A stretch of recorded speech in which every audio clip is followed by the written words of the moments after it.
Alors, à l'occasion de l'intégrale Fellini qui va passer à la Cinémathèque Royale durant les mois de juillet et d'août, est organisée ici à la médiathèque Point Culture de l'ULB, à l'avenue Paul-Léger, est organisée une journée de cours sur Fellini que je donnerai. Je vais résumer en quelques minutes le parcours de Fellini, qui est à la fois le parcours du cinéma italien de l'après-guerre à la néo-télévision d'un certain Silvio Berlusconi. Premier élément, c'est l'enfance pour Fellini est totalement fondatrice. Alors c'est le cas de beaucoup de cinéastes, mais chez Fellini, c'est vraiment l'empreinte majeure, cette enfance et cette adolescence qu'il passe en province. Fellini est un artiste provincial et d'ailleurs, il revendiquera toujours ses origines provinciales face à la capitale, face à Rome, où pourtant il partira quand il aura 19 ans. Alors, dans cette petite ville de province, Rimini, nous sommes dans les années 30, il y a à la fois une empreinte très forte du catholicisme, qui a aussi bien sûr dans toute l'Italie, et du fascisme mussolinien. Et ça va marquer le jeune Fellini.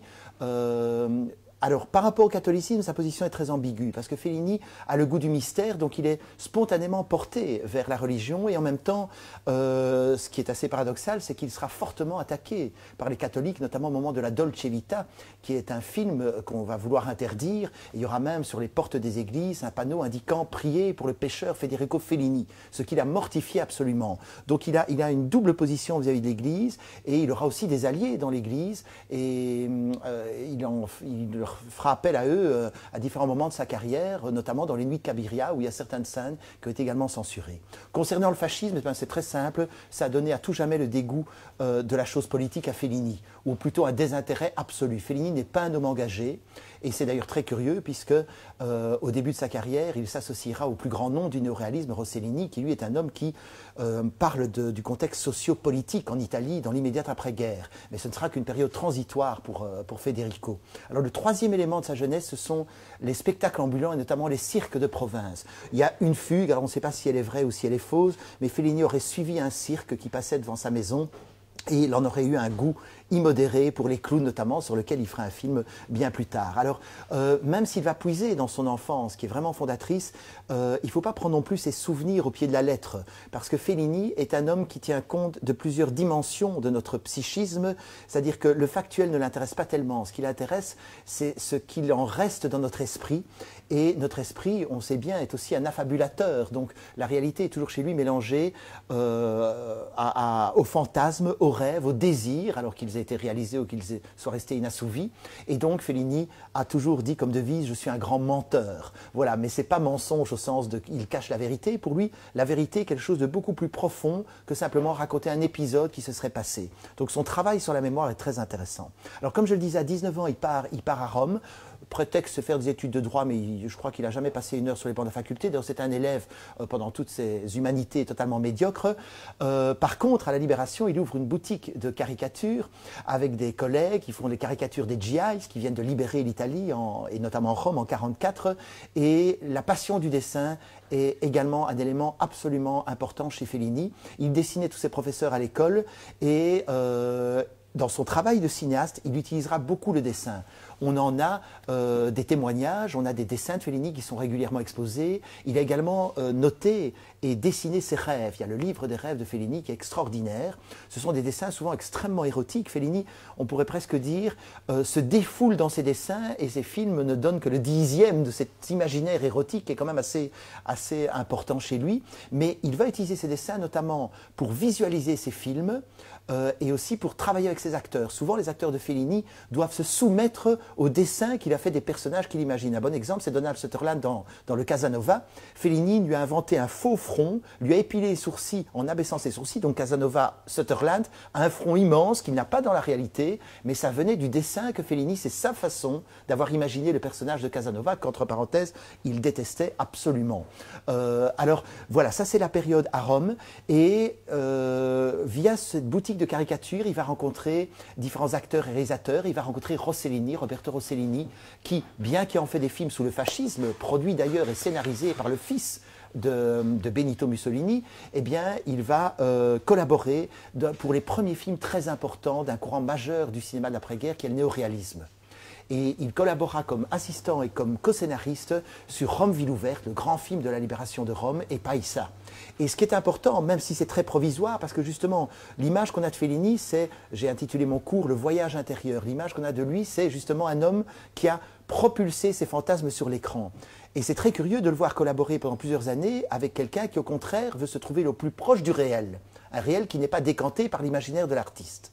Mais ce qui est important dans cette collaboration avec Rossellini, c'est que Fellini va constater les pouvoirs de l'improvisation face au réel au moment du tournage. Rossellini est quelqu'un qui se fiche comme d'une guigne de la technique. Il la maîtrise, mais il en est libre.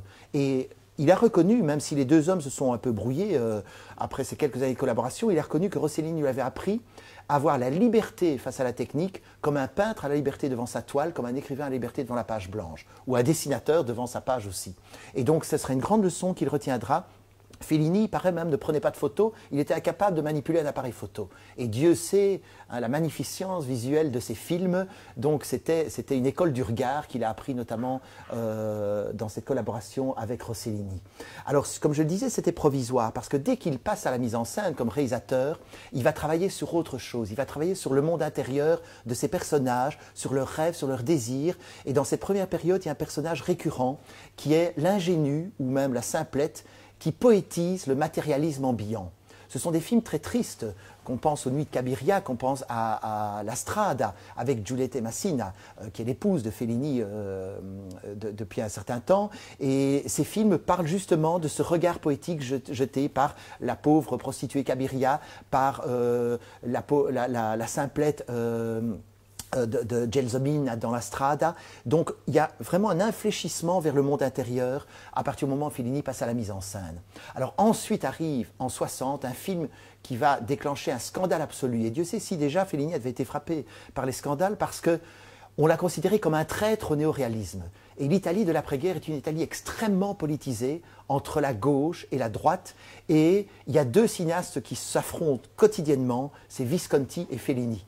Visconti, c'est l'aristocrate qui a pris le parti de la gauche et du marxisme, et Fellini, on le traite un peu de réactionnaire, de moraliste catholique menant un combat d'arrière-garde. Et donc, dans tous les festivals importants en Italie, notamment à Venise, quand on présente un Fellini, il y a les partisans de Visconti qui huent le film et vice-versa.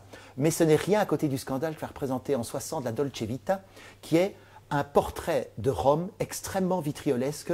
C'est au fond une critique très pointu du matérialisme qui est lié au miracle économique italien et de la culture du vide. C'est un film sur la presse people. Mastroianni joue un journaliste de la presse people et il faut savoir qu'il est toujours accompagné d'un photographe qui s'appelle Paparazzo et c'est de ce nom de ce photographe qu'est né le mot paparazzi. Voilà, donc cette culture de la célébrité Kleenex, d'une célébrité d'un soir ou d'un jour, le fait que le moindre petit incident dans un des bars de la Via Veneto est monté en épingle par cette presse à scandale, eh bien tout ça est décrit de manière caustique par Fellini et il va même tourner dans un château d'un aristocrate, etc. Il donne une vision de l'aristocratie romaine comme une espèce de bande de zombies, de morts vivants. Ils ne lui ont pas pardonné, le film va diviser l'Italie en deux, il sera menacé d'interdiction et paradoxalement, ceux qui avaient renié Fellini, donc tous les tenants du néoréalisme, vont au contraire apprécier la critique sociale que fait Fellini dans son film. Mais encore une fois, c'est un grand malentendu parce que toutes ces querelles aujourd'hui nous semblent assez futiles. Ce qui est important, c'est de voir que Fellini, déjà à ce moment-là, commence à être le cinéaste démiurge. Si vous avez été à la Via Veneto, vous savez, à Rome, c'était la rue où toutes les stars d'Hollywood, parce que c'est la période aussi où des gens comme Kirk Douglas, comme Charlton Heston, des acteurs américains, etc., viennent tourner en Italie, à Cinecittà, les Peplum notamment. Eh bien, cette Via Veneto se rassemblait, toute cette jet set du cinéma. C'est une rue en torsade, je veux dire, qui monte, qui est tout en pente. Or, dans le film de Fellini, elle est absolument rectiligne et absolument plane. Elle a été entièrement reconstituée dans le studio 5 de Cinecittà et c'est ce que fera Fellini à partir de la Dolce Vita, s'enfermer dans ce studio 5 et en cinéaste démiurge, recréer totalement la réalité en fonction de ses fantasmes à lui, de son imaginaire. Et là, le grand film tournant, c'est 8,5, où non seulement Fellini reconstitue toute une réalité en studio, mais également va aller encore plus loin dans le mélange des niveaux de réalité.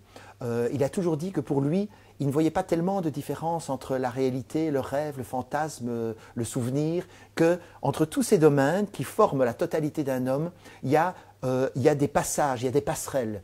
Il dit il y a une respiration poreuse. Et 8,5 est un film où on est incapable, et c'est totalement volontaire, de dire par rapport à tel plan s'il est au niveau du réel, du fantasme, du souvenir ou autre chose. Il décrit l'univers, la crise d'inspiration d'un cinéaste, mais c'est constamment, ça bifurque constamment vers le passé, vers les fantasmes, et c'est ce qu'on a appelé à ce moment-là la modernité, et c'est ce qu'Umberto Eco, qui théorise à l'époque sur le cinéma, notamment italien, appelle l'œuvre ouverte. Pourquoi ouverte? Il théorise beaucoup sur Antonioni, moins sur Fellini, mais Fellini fait partie de ce courant moderniste du cinéma italien des années 60, 8,5 c'est 63.